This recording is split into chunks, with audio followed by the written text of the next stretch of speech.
As the Raiders continue their search for their next head football coach, they have to ask the question, if not now, then when? Well, at least that's the question I'm asking. That plus more comes up on Friday's edition of the Locked On Raiders podcast for January 16th, 2026.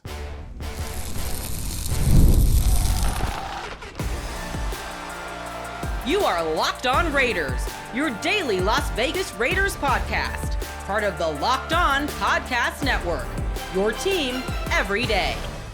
And welcome in, Raider Nation, to another edition of the Locked On Raiders podcast, part of the Locked On Podcast Network, your number one sports podcast network. We're very proud of that. We're also very proud of the fact that this show continues to grow each and every day, and that's because of your support and the great job that my man Ari does behind the scenes, making sure we look good and sound good by way of the YouTube page. So we shout him out. We appreciate him in a major way. You can find him on Twitter at Ari Produces. You can hit me up as well, as many of you do, at your boy Q254. And if you want to be a part of the show, we got the Locked On Raider podcast voicemail line for you, 707-654-4693. And as we normally do, we'll close out the show hearing from you. A lot of really good calls, a lot of really good texts. We'll try to get in as many as possible as we close things out. Segment number 2, want to talk about this opportunity that the Raiders have this offseason, right? We know that they're a team and an organization that needs a complete overhaul. We know that they're looking for a head coach. They're looking for their franchise quarterback. They've got a ton of free agents, and they've got a lot of salary cap space. So if they're not going to get it done right this offseason, are they ever going to get it done right? It's been a very long time. So I pose the question, throw out the facts, and we'll talk about that coming up in segment number 2. Here in segment number 1, news and notes of the day, and it's all about the head coaching search. And we'll tell you about that after I talk to you about Gametime, the title sponsor of the show. Download the Gametime app, create an account, use promo code LOCKEDONNFL for $20 off your first purchase. So we know that the Raiders have been fast and furious on the head coaching search. They interviewed 5 guys last week. They put in requests for at least 6 guys this week, and they've already interviewed a handful of guys, and they'll continue with their interviews. So far this week, Panthers defensive coordinator Ejiro Evero has been interviewed, Chargers defensive coordinator Jesse Minter, and also on Thursday, Green Bay Packers defensive coordinator Jeff Hafley. So all those interviews are in the books, and today they'll be interviewing with Rams passing game coordinator Nate Shieldhouse. Matter of fact, Jeremy Fowler from ESPN tweeted out on Thursday, Rams passing game coordinator Nate Shieldhouse will handle his head coaching interviews Friday. The emerging offensive coach has the Raiders, Steelers, Ravens, and Browns on the docket. So he's not just a one interview guy, right? He's a guy that has many different teams interested in him. So at the very end of the day, he's at least going to get to sit down and, give his thoughts and his conversations and, see where it can go. But it sounds like he's a guy that's got a lot of respect around the league, and that many teams, not just the silver and black, are paying attention to him. You can kind of tell sometimes when an interview is just maybe a favor interview, and then you could tell when an interview is like a legit interview. And when you have organizations like the Steelers, Ravens, and Browns also trying to interview along with the silver and black, the Steelers and Ravens are very serious organizations. Remember the conversation, serious, unserious, and for entertainment purposes only? You can look at the Browns and say maybe they're for entertainment purposes only. You can say whatever you want to say about the Raiders, right? That's fine. I'm not mad at that. But the Steelers and Ravens, we all know, is a very serious organization. So if Nate Shieldhouse is getting interview requests from those organizations, it's got to be a really good one. And I'm still expecting sooner rather than later Rams defensive coordinator Chris Shula and their offensive coordinator Mike LaFleur to be interviewing with the silver and black as well. Those are 2 other guys that the Raiders did put out requests for, but still have not, at least I haven't seen yet when they're going to interview. But I do assume that they'll do that. And if they don't do it by this weekend, then obviously they'll do it after the game. If they go to Chicago and win the game and they're preparing for the championship game, the NFC championship game, or if they lose the game and they have their offseason, then those interviews will take place. But I'm expecting Chris Shula and Mike LaFleur to be added to the mix sooner rather than later. And who knows, maybe today we'll find out that, it happened later on this afternoon and I just wasn't aware of it. But do know for a fact that Nate Shieldhouse, a guy that I think has a real possibility of landing a job, might not be the head coaching job, but a job in the Raiders organization and their coaching staff, will be interviewing today. A couple quick predictions that I want to throw out there. Albert Breer, Monday morning quarterback, a guy that I got a lot of respect for. He believes that Broncos quarterback coach Davis Webb is going to end up landing that Raiders head coaching job. And remember, the Raiders have multiple guys from the Denver organization in the front office. So I like to pass that along because Albert Breer is a guy that's pretty plugged in. He knows what he's talking about. He's not just, pulling something out his backside, throwing it against the wall and hoping it sticks. That's not his style. right? Whenever he says something, it's usually because he's hearing something. I remember when Josh McDaniels was out there and available to be a head coach, and he started pairing the Raiders with Josh McDaniels pretty early on, and we all saw how that played out. Once he started saying, hey, I think a good fit would be Josh McDaniels in Las Vegas with the Raiders, I thought, oh, boy. Right? And then I didn't know how it was going to go. And ultimately, Josh McDaniels got that job. So, again, I'm not saying that Davis Webb is going to get it because Albert Breer said so, but those are the kind of guys that I pay attention to. Another guy I pay attention to, Benjamin Albright from KOA in Colorado, NFL Insider. He thinks defensive coordinator Brian Flores is going to be the Raiders' next head coach. And that one's interesting to me. Why is that interesting? Because that was the one that was rumored off top. Remember the very first rumor and report that was out there before the season even got wrapped up? Remember, the Raiders were getting ready to prepare for game number 17, right, against the Kansas City Chiefs, Week 18, Allegiant Stadium, all weekend long leading up to that, starting around Friday afternoon, maybe even Friday evening. All we got, Pro Football Talk, all these different, NFL sites and all these different NFL insiders. Oh, yeah, Brian Flores and Brian Daboll, that's going to be the head coach and OC for the Silver and Black. Tom Brady's going to do this, that, and the third. And that was before the Chiefs game. I haven't heard a word about Brian Flores and the Raiders since then. And I'm not saying that he's not going to get an interview. I'm not saying that they're not interested in him at all, but I have not heard anything about Brian Flores since that, which is pretty, wild to me because, again, it's something that is unusual. It was something that, I heard a lot of before that Week 18 game. Then all of a sudden it's like crickets. So, again, not saying that it's not going to happen, not saying that there's not going to be any kind of conversation or interview. But the thing about Brian Flores is, it's not like he's coaching right now. His team is not in the playoffs, right? And he's a guy that can go interview. He can actually go in person interview with anyone right now and can be hired. And, with the different boxes that you have to check to be able to hire your coach, if they wanted to, in fact, hire Brian Flores, because the fact that they've already interviewed Vance Joseph, they could interview Brian Flores and decide to hire him as well. And it would suffice with the Rooney Rule. They would be done deal records if they wanted to do that. I don't think that that's what the direction they want to go, or they could have already. But again, it's a slow process right now. They're taking their time. They're talking to many different coaches, and who knows, maybe when it's all said and done, they end up on Brian Flores. But it's, to me, would be a little bit of a shock if they do, just because we haven't heard anything since really that Week 17 game, or Week 18 game, I should say, the 17th game of the season versus the Kansas City Chiefs. But that's the latest and the greatest when it comes to the head coaching search and where the Silver and Black is. But my thoughts are, if it's not now, then when? They have a lot of opportunity in front of them. We'll talk about that coming up in segment number 2 of today's Locked On Raiders podcast. Before we get to that, though, I do want to tell you about a couple great sponsors we have on the show, and the first one is the Ultimate QB Football Legend. Draft pick positions are set. So many teams are looking for their franchise QB, and if you ever wish to become a pro QB, getting drafted first overall by the Silver and Black, now you can. There's a mobile game just for you, and you got it. It's called Ultimate QB Football Legend. In this game, you step into the cleats of the number 1 draft pick quarterback, and it's your job to lead your team to greatness to help turn a failing franchise into a dynasty. It's the number 1 QB career mode game on the mobile app stores, and it introduces the most realistic environment with full career control. You'll deal with the ups and downs of a quarterback career, from rookie nerves to playoffs drama, and every choice shapes your journey. Ultimate QB is totally free to play, has no ads, and works 100% offline. Perfect for when you want to sneak in a game or two on the go. All you got to do is head over to ultimate-qb.com. That's ultimate-qb.com, or search for Ultimate QB in your app store. And got something special for all listeners to the Locked On Raiders podcast. You use the promo code Locked On. It's all one word. It's all caps. In the game store, you'll get a free boost at the start of your career. Ultimate QB Football Legend. QB1, it's your legacy. I also want to tell you about Home Chef.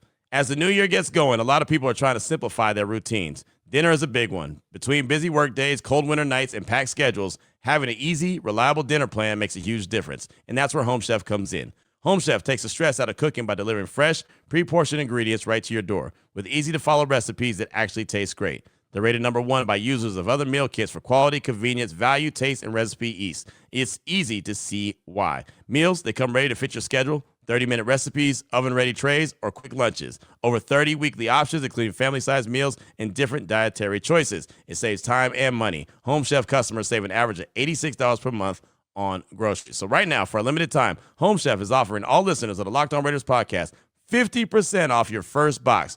free shipping, and free dessert for life. Just go to homechef.com/lockedon. That's homechef.com/lockedon for 50% off your first box, free shipping, and free dessert for life. Must be an active subscriber to receive the free dessert. All right, Raider Nation, here we go. Segment number 2 of today's Locked On Raiders podcast. Want to throw out the question, if not now, then when? And you're probably wondering, well, Q, where did this come from? And, throughout the course of the week, I get a lot of different requests to come on different radio shows. If I'm talking NFL, talking sports in general, or talking Raiders, I just get a lot of different requests. And that's what I've always done. I've always answered those requests, and I always love to hop on other radio shows. And so each and every week, shout out to my guy CK in Fresno. He has his sports show, and I've been actually rocking with CK for a long time.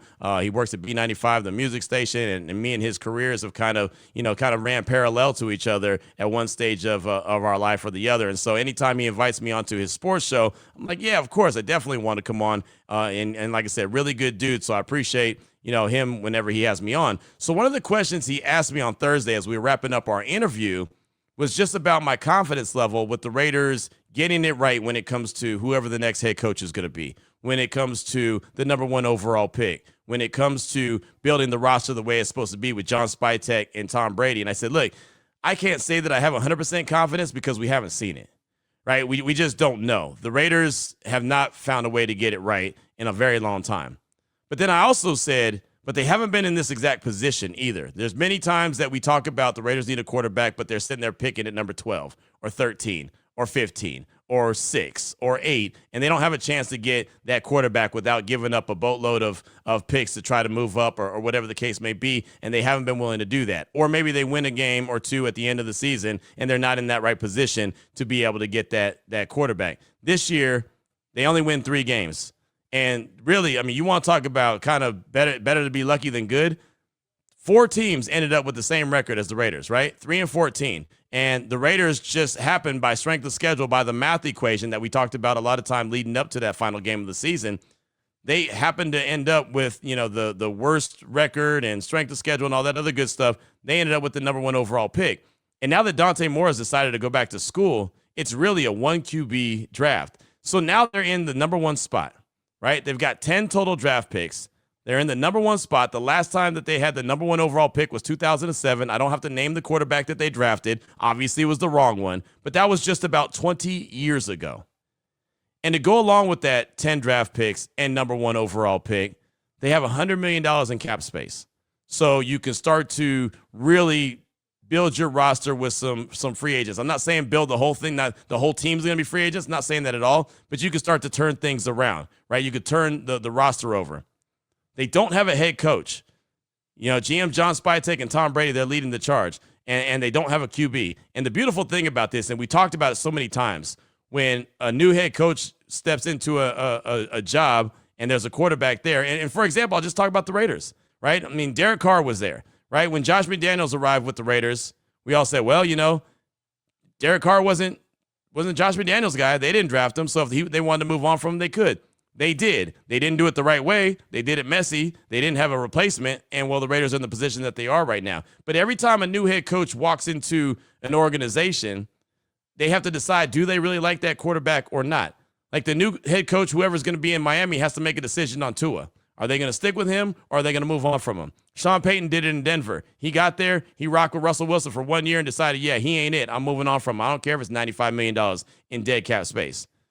Right? Arizona this year, they're going to have to do the same thing, right? Kyler Murray, they're probably going to move on from him, whoever that next head coach is. Well, whoever the next head coach is going to be for the Raiders, they're going to have the ability to walk in the building and say, yeah, Geno, you're out of here. Beat it, right? And I think that they will anyway, and I think that that's what Geno wants. I can't imagine that he'd want to come back.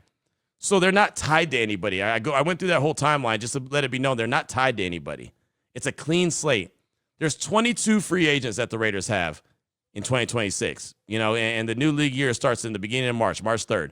15 of those free agents are unrestricted free agents, right? There's others that are, exclusive rights free agents and restricted free agents, but that's only 7 of them, right? 15 of these guys are unrestricted free agents, so they can sign anywhere. The Raiders aren't going to sign them all back. We'll go through the exercise of all those free agents when it gets closer to the new league year.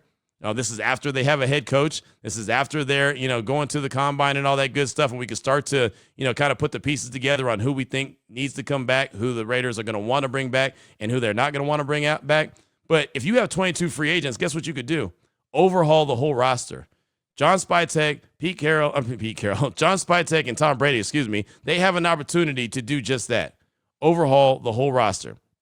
And that goes for coaches, too. There's coaches I like. I like Robbie Leonard. I like Robbie Leonard a lot, the defensive line coach. They could choose to keep him. They could choose to move on from him, right? I think Patrick Graham's done a good job. I think Patrick Graham is done, right? I think he's already been, got an interview with the Commanders for the defensive coordinator position.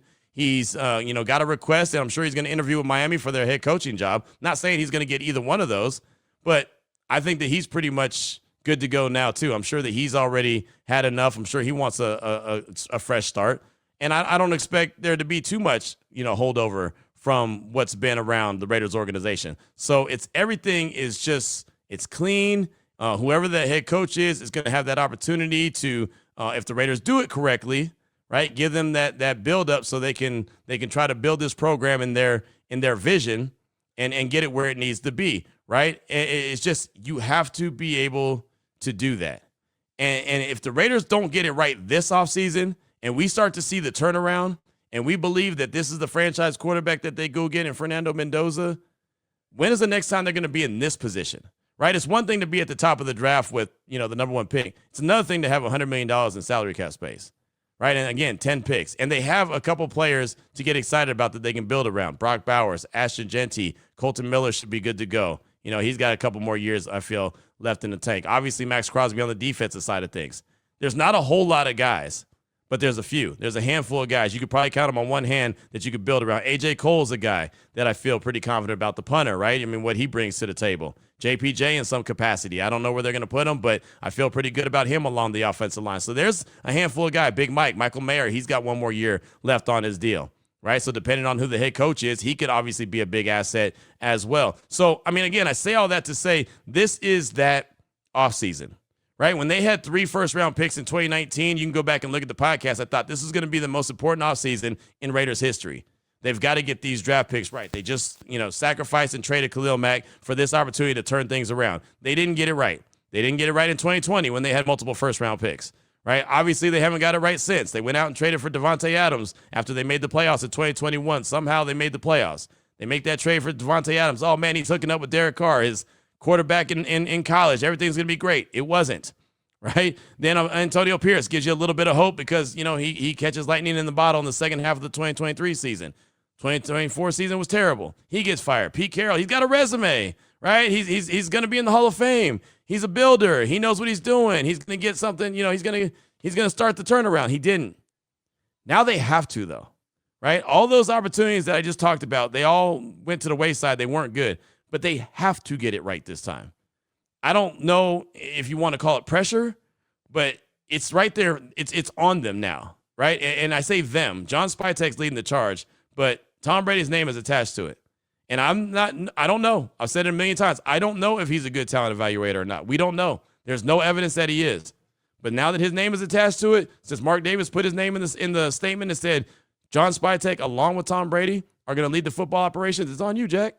You've got to figure it out. But you have to figure it out. And I promise you, and this is what I told CK when I was wrapping up on Thursday with him. I said, look, to tell you the truth, man, if they don't get it right this offseason, I'm not guaranteeing that they're ever going to get it right. Straight up. And I'm not trying to be doom and gloom. I'm not saying sky is falling, but when do you get another chance like this?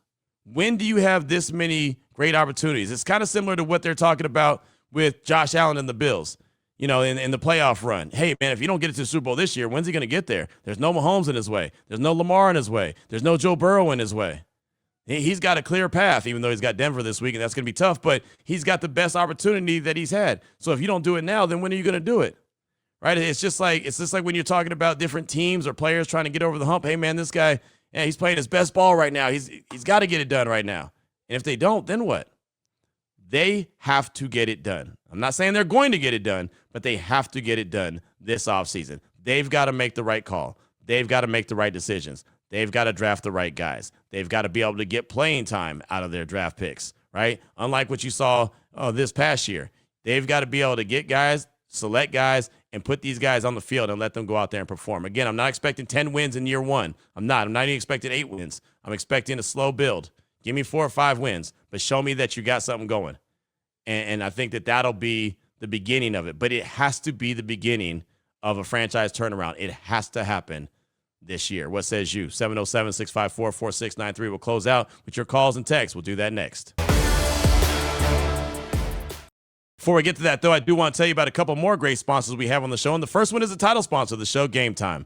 NFL season's in full swing. There's nothing like being at the game, the crowd noise, the energy, and cheering alongside other fans. Watching at home is great, but being in the stadium hits different. The frustrating part has always been getting tickets, waiting in queues, dealing with logins, and watching prices change right at checkout. And with the playoffs, especially the divisional round, you know how much difficult and how much headache that can cause. That's why Gametime app gives the advantage back to the fans. It's the hack for unlocking amazing NFL tickets and experiences in just a few taps. One of my favorite features is actually being able to see the view from your seat before you buy. So there's no surprises. You know exactly what it looks like. The zone deals, they'll stand out. You pick the section, Gametime picks the seats, and you save even more. Seeing NFL tickets available for cheap, low prices will make your game day trip that much better. You'll like that the fees are included up front. The price that you see is exactly what you pay. Knowing tickets are backed by the Gametime guarantee gives real peace of mind. Right now, take the guesswork out of buying NFL tickets with Gametime. Download the app, create an account, use promo code LOCKEDONNFL. That's LOCKEDONNFL, LOCKEDON NFL for $20 off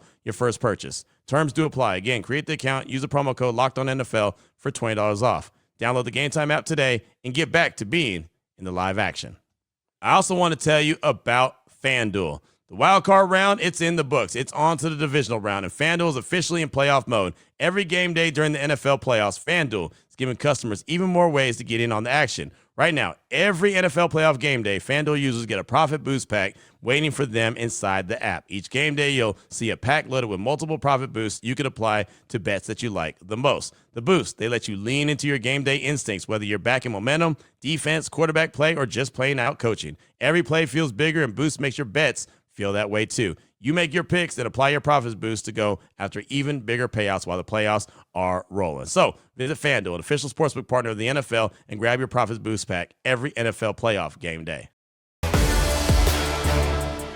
Here we go, Raider Nation. Segment number 3 of today's Locked On Raiders podcast. Your calls and texts draft that Locked On Raider podcast voicemail line, 707-654-4693. We'd also like to thank you so much for making this the first listen of the day. Before we get to any calls or any texts, I did want to share this tweet from Raider Mendoza that I got on Thursday. It said, Q, the change of the guard in the NFL is happening. Baltimore and Pittsburgh moved on from Hall of Fame coaches to go find their new Harbs and their new Tomlin. The Raiders need to strike now while the iron is hot and go get a young mind to lead their franchise with their young QB1. Webb is head coach with Dayball as OC. That's from Raider Mendoza. Kind of goes in with what I was talking about in segment number 2, so I wanted to make sure I passed that along because Raider Mendoza is basically feeling the way I am, if not now, then when. Let's get into the first call. This is actually from Cody Kai in the 858. He called, I believe this was a Wednesday call, calling to talk about the Raiders' power structure and the way it's set up currently. Here's Cody Kai in the 858. Hey, Q. First of all, thank you for the way you represent Raider Nation. This is Cody Kai in the 858. And I'm calling in because I heard you on the squad show and you said something that made a lot of sense to me, which is that, based on the fact that we're keeping Spytech and we have Brady, that there's no way we're going to hire one of these coaches that require more management. So the question I have for you and for Raider Nation is that a good idea? Like, if we think that Tomlin, and I don't know what managerial capacity he requires, or Harbaugh is the best thing for the future of the Raiders, shouldn't we just let Spytech go, tell Brady to, sit down? Because the other thing I said, and again, I texted you, Brady was a great player. He's never been a manager. He's never been a coach. He's never been a talent evaluator. Why do we think he has some special ability to make decisions for a football team? Those things are not a necessary truth. So anyway, do you think, Raider Nation, if we could get a Harbaugh or a Tomlin or any other coach that's a big name that can get us where we want to go, that we shouldn't take them because they require the ability to be like a GM in addition to being a coach? That's my question, Q. Of course, I want to hear what you think first. Raider Nation out. Cody, thanks so much for the call. Appreciate you. And yeah, look, I think the way that the structure's set up now, I think that's correct. I don't like when head coaches have all the power, like Gruden had when he returned, Gruden 2.0, like McDaniels had, like Carroll had. I don't think that that's the way to go. Harbaugh and the Giants, that's, finalizing. We've been talking about that now. It feels like forever. It's been a day. It's finalizing. It's getting done. Tomlin, he's not coaching this year, right? Plus, it would require draft capital to go land him. He's under contract with the Steelers. You bring in a sharp, up-and-coming guy who can grow in the position with that young quarterback and the roster. It's going to be completely turned over in 2026. I think that's the way to go. Marry a young coach and the young QB and let them grow together. Right, and as long as they got the right two guys, right, and Mendoza, I believe, will be the quarterback. Who's going to be the head coach, we'll find out sooner rather than later. But you let those guys grow together and build this thing from the ground up with obviously a few pieces already in place. I think that's your best case scenario. But thanks so much for the call. Definitely appreciate you. I got a text from Sean in Sacramento. It says, Q, it's been a while. Hope that you're doing well. Two things. The Raiders don't have to blow it out of the park next season. The goal is hope. Give us hope that we might have something finally. Next, some of these articles out of the websites are absolute trash. I tortured myself this morning reading an article about the Raiders trading the first pick and signing Malik Willis. How about no? We're done with the veteran quarterback route. We cling to Rich Gannon, so we keep hoping we sign the next Gannon. And we fear Jamarcus Russell. And so we cry about the roster and saying we aren't ready to get a quarterback on a rookie deal. Listen up and listen up good. And he actually pointed out somebody's name, but I won't say who it is. Get ready to mesh like glue. Yeah, let's put it like this. Get ready to mesh like glue, and I'll leave it like that. It's a family show. Mendoza's the pick, and we aren't trading it. Raiders. That's Sean in Sacramento. Thanks so much for the text. I appreciate you. And, yeah, had to pull out a couple of little, statements, names, and websites. I don't want to give them any shine if I don't have to. So, no, I understand what you're saying. And, look, I mean, it's a scenario the Raiders haven't, done very often, right? They haven't had that opportunity to have that number one overall pick. Again, the last time they had it was back in 2007, and you mentioned Jamarcus Russell. That was the guy. And obviously he wasn't the guy, right? I mean, they've only, been in that position a few times in the history of the franchise, right? So it's one of those situations where they again, like going back to segment 2, they've got to get it right. They really do. I'm with you. I don't see any way that they're trading that pick. I really don't. I don't believe in Malik Willis. I know that he's playing well. He played well in Green Bay. That's fine. Let someone else go out there and sign him as a free agent, right? Because they will. Someone's going to pay him a lot of money. Don't let it be the Raiders. The Raiders don't need that at all. So I'm with you 100%. I believe Mendoza's a pick, and we'll see who ends up being the head coach. But thanks for the text. Do appreciate it. Got a quick call from Mike in Buffalo. He's calling to talk about potentially losing an offensive coordinator, something we talked about quite a bit here on the show. Here's Mike in Buffalo. Hey, Q. Mike from Buffalo here. Thanks for all you do. You are my first listen every day. I love it. I enjoy it. And it's a great way to start the morning. With that being said, I keep on hearing about people being fearful about an offensive coordinator being poached for a head coaching job. Bring it on. That means we're having success. We haven't had success in a very long time. I'd be happy to have that be the Raiders' problem rather than looking for yet another head coach. Go Raiders. Big Mike, thanks for the call. And you're right. If that coach gets poached away, that offensive coordinator, to go be a head coach somewhere, that means the Raiders are successful. It's a good problem to have. The only reason that I even talk about it is the fact that because you're bringing along a young quarterback, a rookie quarterback. And I would just hate to see a rookie quarterback get on the same page with their OC, start having some success, and then all of a sudden, boom, that guy's gone. Right? I know it happens. And again, it just shows that the team is winning, which we'll all take that. We'll all be happy the day that that team is winning. But I would just like to see that continuity. And that's why I talked about possibly Mike LaFleur as the head coach. He's the offensive coordinator with the Rams, and Nate Schillhouse, who's interviewing with the Raiders today, the passing game coordinator, those two guys coming over, and Schillhouse could be the OC, LaFleur could be the head coach, and if Schillhouse does go on to be a head coach somewhere else later on, then they still have the same concept. They still have the same philosophies. They still have the same offense that Fernando Mendoza would be running. That's why I said that. Clint Kubiak, well, he's the play caller, so he could be the head coach, and then the OC, if he ends up leaving, that's fine because you still have, you have the head coach that's calling the plays, like you have Sean McVay with the Rams or Kyle Shanahan with the 49ers, so that would work as well. But, maybe a Davis Webb, same thing, right? He could be the play caller or maybe he's not. Who knows? But, I mean, a Davis Webb, a young offensive mind, I can see that as well. But you're right. If they start having a lot of success, and all of a sudden someone's trying to poach the Raiders coordinators and coaches off the staff, that just means that good things are happening for the team. Up next, got a quick text from Raider Rob in Stockton. He said, Q, do you think losing Patrick Graham would be the final straw for Max? Thanks for the text. No, I don't think so. Max has been through so many coordinators and coaches and staff changes. I don't think that that's going to be, the one that does it for him. I think that he's going to be fine.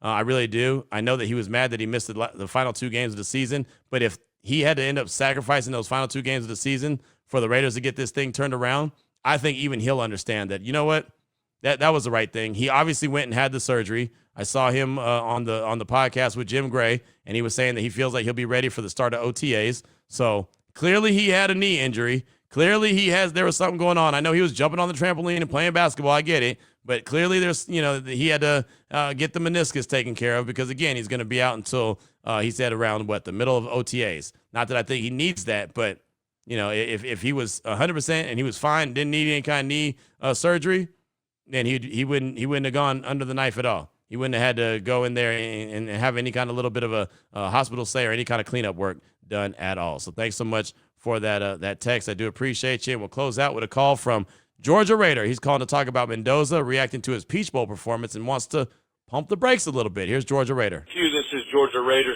Was just calling in to talk about the number 1 pick in Mendoza. And I'm really high on him, too. He had a great game in the Peach Bowl, but I think we all need to kind of slow down a little bit because very quickly in this next game in the championship, if he doesn't perform very well, I think a lot of people are going to jump ship fast. And we're going to be, backpedaling on some of the words that we had to say about him. Now, I have full intentions on him playing well and confirming the fact that he is the guy. But, I mean, that Miami defense is their strength. And if they start to get to him, he starts to struggle, take a lot of sacks, throw an errant throw.